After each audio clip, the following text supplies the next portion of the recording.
నమ్మకాలు మూఢనమ్మకాలు కార్యక్రమానికి స్వాగతం. మా ఈ కార్యక్రమం చూస్తున్న పలువురు ప్రేక్షకులు వారికి సాధారణంగా కలిగిన అనేక అనుమానాలను సందేహాలను మాకు పోస్ట్ చేస్తున్నారు. నేటి నుండి మీ నుండి వచ్చిన ఈ అనుమానాలు ప్రశ్నలకు డాక్టర్ సమరం గారు స్వయంగా సమాధానాలు ఇవ్వనున్నారు. డాక్టర్ గారు, వివాహ విషయంలో ఇరువురు జాతకాలు కలిస్తేనే బంధం సుఖప్రదంగా ఉంటుందని, లేకపోతే కలహాల కాపురమేనని అంటూ ఉంటారు. ఇది నిజమేనా అని మన ప్రేక్షకుల్లో ఒకరు అడుగుతున్నారండి. దీనికి కాస్త వివరించండి. చూడమ్మా, ఈ జాతకాలవే ఒట్టి బూటకాలు. ఈ జాతకాలంతా పుట్టిన నక్షత్రం బట్టి, గ్రహాలు బట్టి, గ్రహాల గతివిధులు బట్టి ఉంటాయంటారు. అసలు ఒకదానికి సంబంధాలు, ముహూర్త బలం అంటారు, ఇవన్నీ రకరకాలు ఉంటాయి. ఇవన్నీ కూడా కల్పనలు. అసలు గ్రహాలకి రకరకాల బుద్ధులు ఆపాదిస్తారు. మన భూమి ఒక గ్రహం. ఈ గ్రహానికి కూడా కొన్ని బుద్ధులు ఆపాదిస్తే భూమిలో ఏముంది? గురి ఒక మట్టి, దీంట్లో ఏముంది? కింద అంతా అగ్నిగోళం, నీరు, సముద్రం. దీనికి మనుషుల్లాగా బుద్ధులు గుణాలు ఆపాదిస్తే అంతకంటే ఏమైనా మూర్ఖత్వం ఉందా? ఈ జాతకాలన్నీ కూడా అలాగే. చక్రమైన గ్రహాలన్నీ శుక్రం కావచ్చు, బుద్ధ గ్రహం కావచ్చు, ఇంకో గ్రహం కావచ్చు. ఆ గ్రహాలన్నిటికి కూడా దాని ఆడగ్రహాలు, మగ గ్రహాలు, నపుంసక గ్రహాలు, వాళ్ళ గ్రహాలకు కులాలు ఇవన్నీ ఆపాదించేసి దాని గ్రహాలు బట్టి, నక్షత్రాల గతివిధులు బట్టి, వీటన్నిటిలో పెట్టారు. అసలు జాతక చక్రం అనేదే అర్థం లేదు. వాడు ఎలా ఉంటాడు? సూర్యుడు భూమి చుట్టా తిరుగుతుంటాడు. ఆ సూర్యుడు భూమి చుట్టూ తిరుగుతున్నాడు. అసలు అక్కడే బేసిక్గా మనకి ఏదైతే జాతక చక్రం చేశారో భూమి చుట్టూతా సూర్యుడు తిరుగుతారని అక్కడే బేసిక్గానే ఫండమెంటల్ ఫాల్ట్ ఉంది. ఈ జాతకాలు పెట్టి అది గ్రహాలకి ఏంటి మనం ఇవన్నీ? చంద్రుడి గ్రహం అంటారు. చంద్రుడి గ్రహం రాహుకేతువులు లేనే లేవు. ఆ లేని వాటినేమో కల్పితమైన వాటికేమో వాటికి కూడా బుద్ధులు ఆపాదించు. ఈ రంగా జాతకాలు, జాతక చక్రం అనేది ఒట్టి బూటకం, అబద్ధం. దాంట్లో అంచేత ఈ జాతకాలు కలవాలి. జాతకాలు కలవకపోయినట్లయితే వాళ్ళ జీవితాలు చాలా తల్లకిందులు అవుతాయి, బాధమవుతుంది, వాళ్ళకి కలహాల కాపురం అవుతుంది చెప్పేది ఒట్టి అబద్ధం. ఎందుకంటే అసలు ఒక భార్యాభర్తలు ఉన్నారు, దంపతులు కొత్తగా పెళ్ళయింది. వాళ్ళిద్దరి మధ్య చక్కని అనుబంధం కావాలి, ఆప్యాయత కావాలి, అండర్స్టాండింగ్ కావాలి. ఫస్ట్ వాళ్ళిద్దరి మధ్య అండర్స్టాండింగ్, అవగాహన. అలాగే ఇద్దరి మధ్య సర్దుబాటు కావాలి. సర్దుబాటు లేనిదే వివాహ బంధం ఉండదు అని గుర్తించాలి. నేనే అనుకుంటే కలహాలు కాపురమే. అది జాతకాల వాళ్ళ బుద్ధులు అంతే. మంచివాళ్ళే, ఇద్దరు మంచివాళ్ళు కలిసినకు ఒకసారి తగ్గుతారు, అవుతారు, ఒకళ్ళ కాలభాగంలో సర్దుపోతూ ఉంటారు. సర్దుపోవడం అనేది కావాలి, అంతేగాని జాతకాల బట్టి కాదు.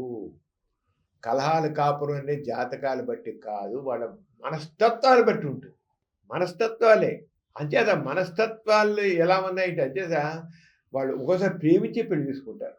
ప్రేమించి పెళ్లి చేసిన ప్రేమ నిషాలు ఒకరొకసారి ఏదో ప్రేమిస్తారు, కానీ ఆ ప్రేమలో ఒకరొకరిని సరిగ్గా అర్థం చేసుకోరు. అక్కడ ప్రేమ మైకంలో ఉంటారు. వాళ్ళు ప్రేమించి పెళ్లి చేస్తున్నారు కదా, అయినా సరే ఎందుకు చివరికి గొడవలు అయిపోయి అర్థం జాతకాలు కలవలేదు అంటారు. అది తృప్తి. కానీ ప్రేమించిన కూడా ప్రేమ మైకంలో ఒకరినొకరిసారి అర్థం చేస్తారు. కేవలం మైకం, అదొక మత్తు. ఆ మత్తులో అలా అవుతారు. అంచేత జాతకాలు అనేది కాదు. జాతకం ఇద్దరి మధ్య అండర్స్టాండింగ్, సర్దుబాటు ధోరణి అది కావాలి. అది ఉన్నప్పుడే ఇద్దరు చక్కగా కుటుంబాలు బాగుంటాయి. వాళ్ళకి ఎదురు మరి అటు వరుడు కుటుంబం, ఆ వధువు కుటుంబాలు ఇద్దరు కూడా భార్య కుటుంబం చక్కగా ఉంటే పుట్టే పిల్లలు చక్కగా ఉంటారు, అందరూ బాగుంటారు. ఎక్కడుంది? వాళ్ళిద్దరి యొక్క మనస్తత్వాలు, మంచి మనస్తత్వం, సర్దుబాటు ధోరణి అనేది చాలా ముఖ్యము.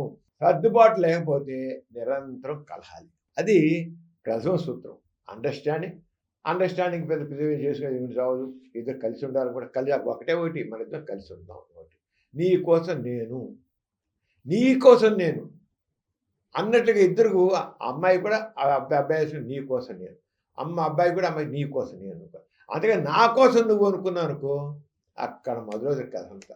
నా కోసం నువ్వే అంటే నాకు నీ చెప్పినట్టు చేయాలి, నీ అనుకున్నట్లు ఉండాలి, నీ చెప్పినట్టు చేయాలి అంటే ఇంకా మొదలవుతుంది కథ అంతా. ఇప్పుడు జరిగేది అంటే మోడర్న్ ఏజ్లో మరింత జరుగుతుందంటే నువ్వు నా మాట వినాలి, వాడికి నా మాట నువ్వు వినాలి, నా మాట నువ్వు వినాలి, నా మాట నువ్వు వినాలి. ఈ దీంతో గొడవలతో కొట్టుకు చేస్తాను. నీ కోసం నేను తాను అర్పించుకునేట్లుగా ఉండాలి, సర్దుకుపోటుకు పోయేట్లు ఉండాలి. అంచేత ఇద్దరి మధ్య అంచేత ఏంటంటే ప్రేమ వివాహమా లేకపోతే అరేంజ్ మ్యారేజ్ అని కాదు. అరేంజ్ మ్యారేజ్ సరే ఇద్దరిలో ఉన్న మనస్తత్వాలు బట్టి ఉంటుంది.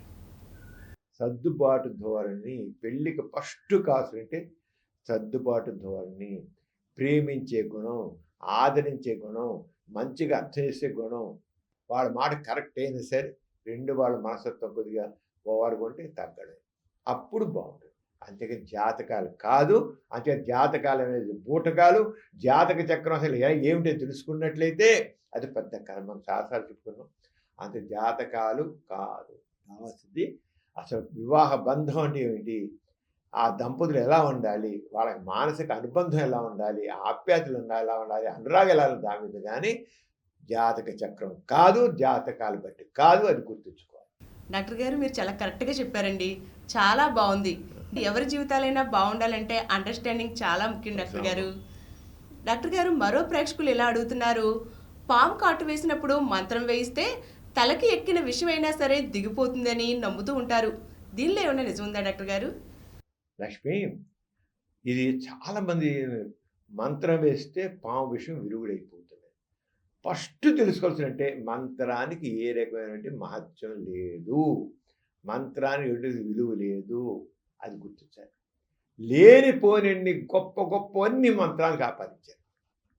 మంత్రాల్లో చాలా గొప్ప విశేషం ఉంది, శక్తి ఉంది అన్నారు. మంత్రానికి ఏం శక్తి లేదు. ఓ సినిమా పాట ఎంతో ఈ మంత్రం కూడా అంతే. అంతే. ఒక పాట పాడుతాం, ఒక జానపదం పాడుతాం, ఒక లలిత గీతం పాడుతాం, ఒక శాస్త్రీయ సంగీతం పాడుతాం, ఒక సినిమా పాట పాడుతాం, అది ఎంతో మంత్రం కూడా అంతే. పెద్దలు చిన్న చిన్న అర్థాలు ఉంటాయి, అలాగే మంత్రం కూడా చిన్న అర్థం ఉంటుంది అంతే. కానీ మంత్రాల్లో మాత్రం ఏదో అతిశక్తి ఉంది, దైవశక్తి ఉంది, దానికి చాలా మహాత్మ్యం ఉంది అనేది మాత్రం ఒట్టి అబద్ధము.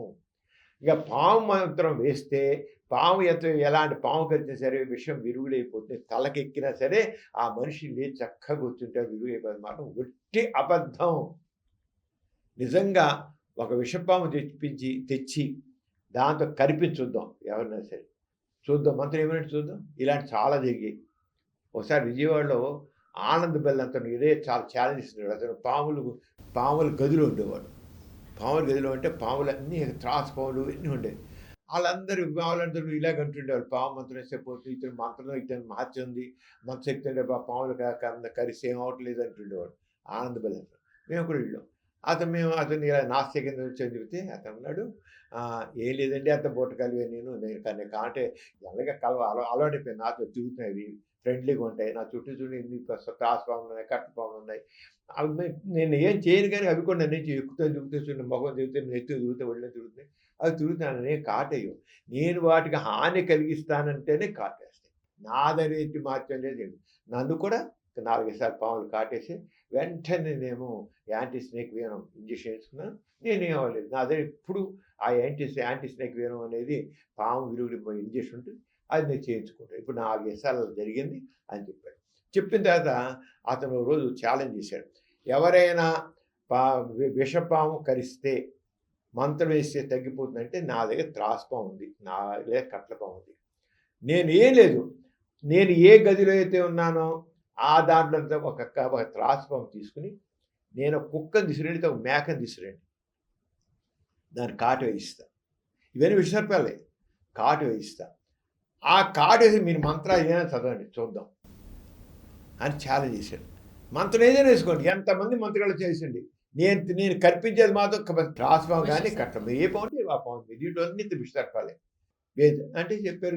వచ్చాడు, ఇది 4 మంత్రాలు వచ్చారు, మేకకి వేయించాడు, వేసి కాటేసాడు. పాములు పిల్లలు కొడితే పాము కాటేసాక ఇంకొక 10 నిమిషాలు అది కొట్టుకుంది. వీళ్ళు మంత్రాలు చదువుతున్నారు, అది చేస్తున్నారు. వాడు కలికం పెట్టాడు మందునోడు కళ్ళలో, ఇంకోటి ఏదో విషం పోసాడు, విరుగుడు పోసాడు పోసాడు, ఏం చచ్చిపోయి దానికి ఇంకొకరిని వేయించాడు. ఇంకోటి తీసుకురండి, ఇంకో దాన్ని చేస్తాను అన్నాడు. మంత్రం పారలేదు. మరి చివరికి ఒక్కడి నిజంగా అతను ఉన్నది విష సర్పాల మధ్య ఉన్నాడు కానీ అక్కడి నాస్తికానికి వచ్చాడు.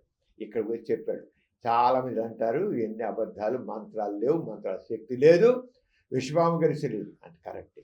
అది ఏంటంటే అన్ని పాములు విషపాలు కాదు, ఒకటి గుర్తించాలి. కేవలం త్రాసుపాము, కట్లపాము, తర్వాత రక్తపింజర, ఇలా నాగుపాము, ఇలాంటివన్నీ ఇవే ఒక 5 రకాల సముద్ర సర్పాలు. కేవలం 5 రకాల విష సర్పాలు. తక్కువన్నీ మామూలుగా బురద పాములు, ఈ పాములు చాలా కొన్ని వందల రకాలు ఉన్నాయి. వాటికి విషం ఉండదు, వాడికి కూరలు ఉండవు, కూరలు విషం ఉండదు. అవి కరిచిన ఏమవుతుంది. కొన్ని అలాంటి త్రాసుపాము కూడా కరిచినప్పుడు ఆ మనిషి కరోనాకు ముందు ఒక కప్పనో ఒక ఎలకనో తింటే ఆ కూరలో విషం ఆ కప్పలోకి వెళ్తున్నా చచ్చిపోతుంది, ఎలకలోకి వెళ్తే చచ్చిపోతుంది, దాన్ని తినేస్తాం కూడా. ఇది ఆ తర్వాత మనిషి ఏదో వెళ్తాడు, మాది ఎదురుతుంది, మనిషి తొక్కుతాడు, అది కాటేస్తుంది. ఏ పని అంత ముందే ఎలకనో కప్పనో కరిచేకల్లా దాని కూరల విషయం ఖాళీ అయిపోయింది. గ్లాండ్స్ ఉంటాయి, సర్వే గ్లాండ్స్, విషానికి సంబంధించిన గ్లాండ్స్ ఉంటాయి, అవి ఖాళీ అయిపోతాయి, ఎంటీ అయిపోతాయి.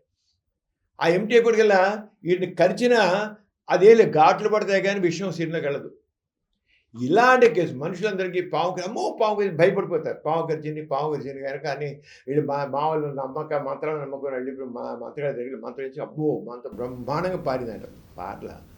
ఇది మనిషిని కరవడానికి ముందు అది ఎలకనో కప్పనో ఇంకో జంతువునో కాటేసింది. ఒక అరగంట కిందో పావు గంట కిందో లేదా గంట కింద దాన్ని కొంత ఒకవేళ కొద్దిపాటు ఉందనుకో, కొద్దిపాటు విషయం అంటే కొద్దిగా మత్తుగా ఉంటాడు, ఇలా ఊగుతాడు. మరి మన శరీరంలో రోగ నిరోధ శక్తి ఉంటుంది, విషాన్ని విరుగు చేసే గుణం ఉంటుంది. మనం ఎన్నో రకాలు తెలియకుండా ఎన్నో రకాల పాయిజన్స్ పెట్టి మన శరీరంలోకి వెళతాయి. దాన్ని మన బాడీ ఆటోమేటిక్గా దాన్ని విరుగుడు చేసేసుకుంటుంటుంది. కొద్దిపాటు విషయం పెడితే టెంపరీగా మనిషి డల్ అవుతాడు, కళ్ళు తిరిగి మోతమాతగా ఉంటాయి. మళ్ళీ మన శరీరంలో ఆ విషయాన్ని విరుగుడు చేసే గుణం ఉంది కనుక ఆ విషయాన్ని విరుగుడు చేసేసుకుని మామూలైపోతాయి. ఈ టైంలో మంత్రం వేసేసి బ్రహ్మాండంగా మంత్రం పారింది అనుకుంటారు. ఇలాంటి కేసుల్లో దాన్ని ఏమంటే సబ్ లీథల్ డోస్ అంటాం. సబ్ లీథల్ అంటే సరే నిజంగా త్రాసమం కరిచి దానికి దా కూరల్లో విషం ఉన్నట్లయితే ఆ విషయం మనుషులు వెళితే మంత్రం వేసే పారదు. వెంటనే వీలైన త్వరగా యాంటీ స్నేక్ బియ్యం అంటాం, ఆ ఇంజక్షన్ ఇస్తేనే ఆ మనిషి బతుకుతాడు, లేకపోతే ప్రాణాపాయం కలుగుతుంది.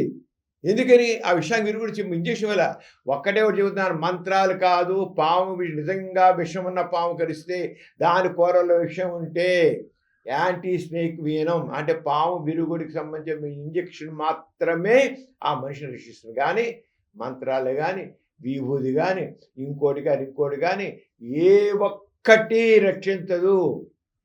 పాము మంత్రం మీద నమ్మకం మనిషిని చంపుతుంది. ఇప్పుడు చాలా వరకు ఈ పొలాల్లో పాములు కరుస్తాయి. వాడు పెన్న పాము అక్కడే మంత్రం వేసి ఉన్నాడు, వెళ్తాడు మంత్రగాడు ఉన్నాడు. వాళ్ళందరికీ పాము ఆల్రెడీ కప్పను ఎలకను కరిచేసిన పాము అక్కడ వీళ్ళందరికీ ఏమట్లా కుద్ది కరిచిన పాములు అయిపోతాడు. పాము చేత పాములు కరిచి ప్రతి పాము కరిచినప్పుడు దాని కూరలు విషయం అనుకోకూడదు. చాలా నిజంగా విషయం ఉంటే మంత్రం వేస్తే మనిషి ప్రాణం హుళ్ళకి, అది మాత్రం షూర్. అది ఎక్కడ ఇలాంటివి ఎన్నో స్టడీస్ చేశారు, ఎన్నో జరిగే స్టడీస్. ఎక్కడా కూడా విషపాము కరిస్తే, అందుకనే పాము కరిస్తే అది ఒక్కోసారి త్రాసుపాము కాదు, నాగుపాము కాదు, కట్లపాము కాదు, రక్తపింజరి కాదు, సముద్ర సర్పం కాదు, ఆ కానిది మాత్రం కరిస్తే మాత్రం ఏముండదు. కానీ మనిషికి పాము అంటే భయంగా బుడపాము కదేమో పాము కరిచండి, అది కూడా నొక్కుతుంది, అది కూడా నిజంగా అక్కడ నిప్పుడుతుంది. ఎందుకంటే దానికి పళ్ళు ఉంటాయి కదా, విషం మాత్రం ఉండదు అన్నది. అందుకనే విషపాము కరిస్తే ఎప్పుడు కూడాను 2 కోటి ఘాట్లు పడతాయి, 2 ఘాట్లు పడతాయి, గట్టి దీపడితే రక్తం కూడా వస్తుంది.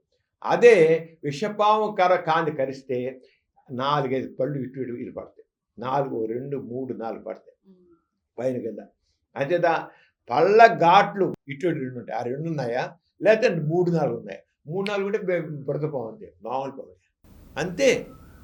కేవలం ఆ పంటి ఘాట్లు అద్దు పడుతుంది, అద్దు పడితే ఆ అద్దు పడ్డ కళ్ళ పళ్ళ కదా మన విషపాము ఖచ్చితంగా స్కిన్ దిగుతుంది.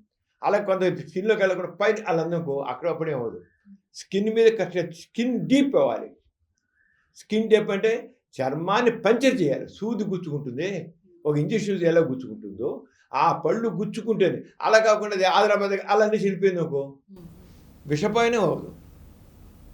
అది పంటి మీద ఘాటు పైన ఉందా అద్దినట్లయిందా, కన్నం పడిందా? కన్నం పడితేనే విషయం వెళ్తుంది. కన్నం పడకుండా కేవలం అలా అని అంటే దెక్కకుండా ఉంటే మాత్రం ఏమవుతుంది? మీరు చెప్పినట్టు రెండే ఘాట్లు ఉన్నాయండి, ఆ కనబడుతున్నాయి, ఇటు కళ్ళు కనబడుతున్నాయంటే కనబడుతుంది. కానీ దిగపోతే ఏమవుతుంది? పాము విషయం నువ్వు చేతిని పోసుకో, రుద్దుకో, చర్మం లోపలికి విషయం చర్మం దాటి వెళ్ళాలి, చర్మం దాటి లోపలికి వెళ్ళాలి. అప్పుడు నీకు లింఫాటిక్ డ్రైనేజ్ ద్వారా కానీ లేదా వీనస్ డ్రైనేజ్ ద్వారా కానీ అప్పుడు విషం పెరుగుతుంది. అంతేగాని ఈ చర్మం మీద పాము విషం వస్తే చేతులు ఇలా కడుక్కున్నాను పోతుందని ఏం అవ్వదు. అంచేత ఈ మంత్రాలు అనేది ఒట్టి బూటకం. పాము మంత్రం అనేది పాముల నర్సయ్య గారిని ఒక ఉండేవాడు. ఆయన ఫోన్ చేసి పాముల నర్సయ్య ఎవరైనా పాము గరిస్తే మేము పాము గరిచిందండి అని ఫోన్లో చెప్తే ఆయనంటే అక్కడ వెంటనే ఒంటి బట్ట చిర్రని చింపేసేవాట. ఆ పాము చూసి మనిషి గచ్చిపోయేవాట. ఈ విషపాము ఆల్రెడీ ఒక కప్పను ఎలకను కరిచినప్పుడు కరిచే కరవగా ఉన్న మనుషులు అబ్బొచ్చు కలిసి మేము చూసాం. త్రాసుమామి చంపాము కూడా, దాన్ని చంపాము, త్రాసుమామి కట్లమామి చంపాము. ఆయన చింపాడు, ఆయన ఫోన్ చేసాం, ఆయన పంచి చింపుకున్నాడు, ఇక్కడ మనిషి బతికేశాడు అని చెప్తారు. కరెక్టే. ఈయన ఇక్కడ పాము కరిచింది కరెక్టే, అది ఫోన్ చేసింది కరెక్టే, ఆయన పంచి చింపుకుంది కరెక్టే, ఇక బతికింది కరెక్టే. కానీ జరిగింది కరెక్ట్ కాంది అంటే ఆ పాము విషయం కూరలు విషయం లేకపోవడం, అది తెలియదు. అంటే మనిషి అన్నవాడికి ఎప్పుడు కూడా శాస్త్రీయ విజ్ఞానం శాస్త్రపరంగా లేకపోతే మూఢనమ్మకాలు ఇలాగే ఉంటాయి. అంచేత ప్రతిదీ నిశ్చితంగా పరిశీలించాలి, పరీక్షించాలి, ప్రశ్నించాలి. అప్పుడే లేకపోతే మూఢనమ్మకాలు ఎలాగే ఉంటాయి. అంచేత పాము మంత్రాల గురించి వీడిని ఒట్టిర్రా అబద్ధాలు బూటకాలు అన్నీ నమ్మదాడు. ఎటువంటి నిజం లేదు, మంత్రానికి శక్తి లేదు, అసలు లేనే లేదు అంటే నమ్మదు. ఇప్పటికి కూడా ఈ పాము కాట్ల విషయంలో ఈ విషయాలన్నీ తెలియక, శాస్త్రీయ విషయాలు తెలియక చాలా మంది చనిపోతున్నారు డాక్టర్ గారు. ముఖ్యంగా పల్లెల్లో అందరూ ఈ విషయాలన్నీ తెలుసుకుంటే చాలా బాగుంటుంది. మీకు ఇటువంటి సందేహాలు ఏమైనా వస్తే మా వాట్సాప్ నెంబర్ 8074952662కు మీరు మెసేజ్ చేయండి, లేదా drsamaramg@gmail.com మెయిల్ పంపండి. ఈ కార్యక్రమం మీకు ఎంతో నచ్చింది కదా. ఇటువంటి మరిన్ని వీడియోల కోసం అనతి కాలంలోనే 20 కోట్ల వ్యూస్ సాధించిన డాక్టర్ సమరం మల్టీ ఛానల్ నెట్వర్క్ సమర్పించు పాజిటివ్ ఎథియిజం తెలుగు ఛానల్కు సబ్స్క్రైబ్ చేయండి, లైక్ చేయండి, మీ ఫ్రెండ్స్కి షేర్ చేయండి. అలాగే ప్రక్కనున్న గంట సింబల్ని ప్రెస్ చేయడం మర్చిపోకండి. Please download Samaram Channels app from Google Play Store and watch your favorite channels. Click the bell icon and subscribe to the channels.